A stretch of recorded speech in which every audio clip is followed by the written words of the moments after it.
Hey there, welcome to my channel everybody, and welcome to this video which starts right now. We're going to be taking a look today at how we can install crown molding do-it-yourself. If you're interested in doing this project, it's pretty simple, and hopefully this video can help you out. This is a shot of our kitchen cabinets, kind of an end result. I did not do this job myself. This is a professional job, and of course I am not a professional, just a handyman dad trying to save you all time and money out there. I do lots of videos with do-it-yourself projects and home product reviews, so be sure to subscribe if you are interested. But anyway, this is the kind of the finished product. You can see we've got a backing to the crown molding itself, so it looks like a 1x2 or a 1x1. Really, any piece of scrap wood will do, and something for that crown molding to hang on to. So this is kind of what it looks like. And we're going to be doing not a kitchen job, but a mudroom job. I've got a special little project going in our mudroom, but this is kind of what we're going to be aiming for. Some nice, beautiful crown molding. So let me explain the project a little bit. I've got some new cabinets that are just plain oak, and we're going to be installing crown molding kind of like this. I've got a long strip. It's about 10 feet or 8 feet of crown molding I picked up at the hardware store, and it was pre-primed, which isn't a requirement at all. But this is kind of how it's going to fit. You could see there, if you kind of angle the crown molding up on the top edge of the cabinet, you need something for it to hang on to. You could just nail it right into the cabinet, but I don't recommend that.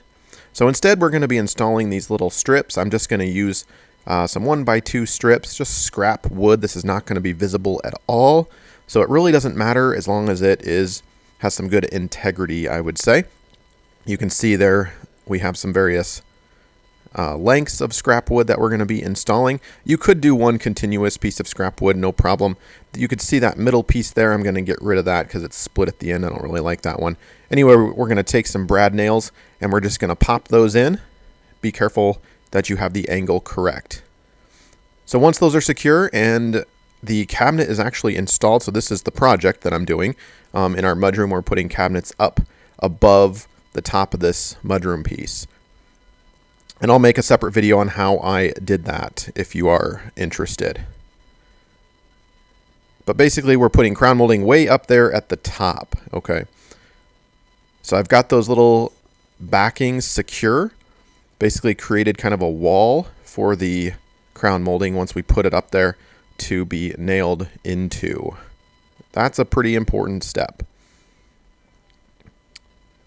All right, that's just an incidental shot there of the cabinets going in. Okay, so here is our piece of crown molding that we're going to be installing. Now, as far as a cut, we're going to be doing an outside edge cut or an outside corner cut.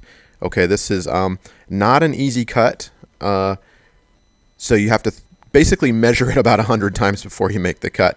But hopefully this video can help you out there. You can see the first step, I'm going to be taking a pencil and doing a little mark. Okay, pretty simple, pretty straightforward.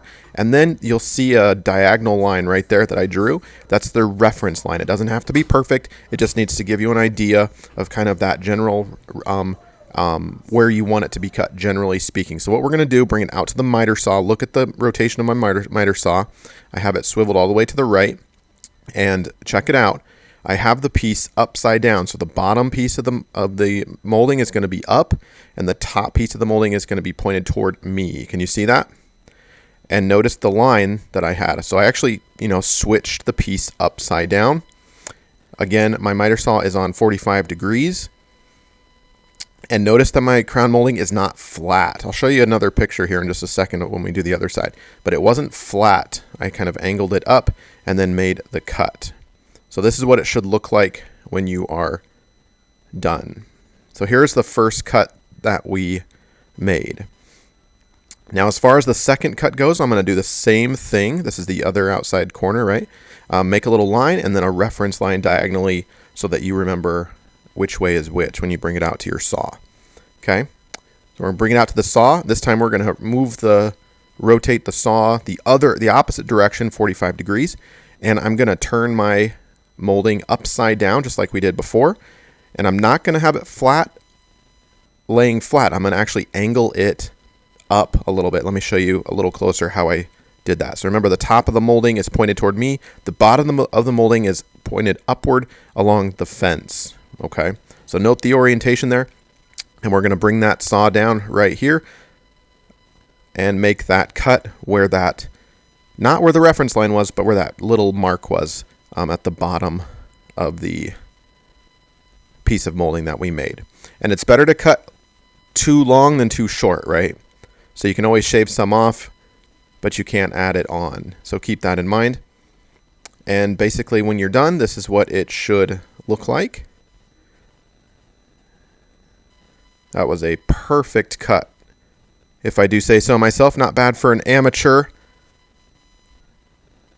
All right, now as far as getting these on, I recommend aligning them with your hand first, doing the long piece first, and then putting a center brad nail in, just one. That'll secure it to the backing and allow you to adjust it, the ends, if you need to a little bit. And then we'll do the same thing with the other piece, the shorter piece.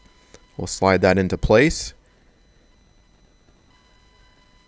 And I'm going to secure one end, but you can see here I've got one hand. I'm going to just kind of bring that together. Before I nail anything in, I want to make sure that indeed is lined up really well. So my first entry point for a nail goes right there. That allows me a little bit of wiggle room and play on the ends. And you can see right there, I can line that up perfectly and then secure it with brad nails. Notice the location of the brad nails, not very high. I needed them to enter into that, 1x2 backing strip that I installed earlier to secure it. And once that's done, I can continue securing the molding to the 1x2 scrap metal or scrap wood behind it and get those all firmed up. Once everything's nice and firm, you'll have a little bit of gap here and there, maybe. I did in my particular case. I wanted to bring that molding all the way to the ceiling or pretty darn close to avoid dust buildup and whatnot. So what I'm going to do here, plug those gaps with some paintable caulking. And I will put a link in the description below. For example, you don't want to buy silicone caulking. That won't be able to be painted, right? So this is the stuff that I like to use. It's it goes on really well, and it fills up, fills those gaps really well. If you have an air compressor nail gun for your brad nails, make sure that's on its highest setting. You want maximum air pressure so that it drives those brad nails all the way in. My biggest complaint here, I had a couple of brad nail heads sticking out right there. You can see a small snag. So that means my pressure was on maybe 80 PSI that needed to be closer to probably 120 to get those all the way in to penetrate all the way through. So this is kind of the project that I mentioned earlier, and I'll be putting a separate video out on how I installed these cabinets in more detail and whatnot. But this is the crown molding. I'm pretty happy with it. A+, maybe A-. And of course, we're going to paint everything up and get it nice and uniform and get some of those gaps filled. That's probably where it loses points, to be honest. But as far as the crown molding installation, see for yourself. It's I think really nice cut. So not that bad of a job, and hopefully this video has helped you out. Thanks.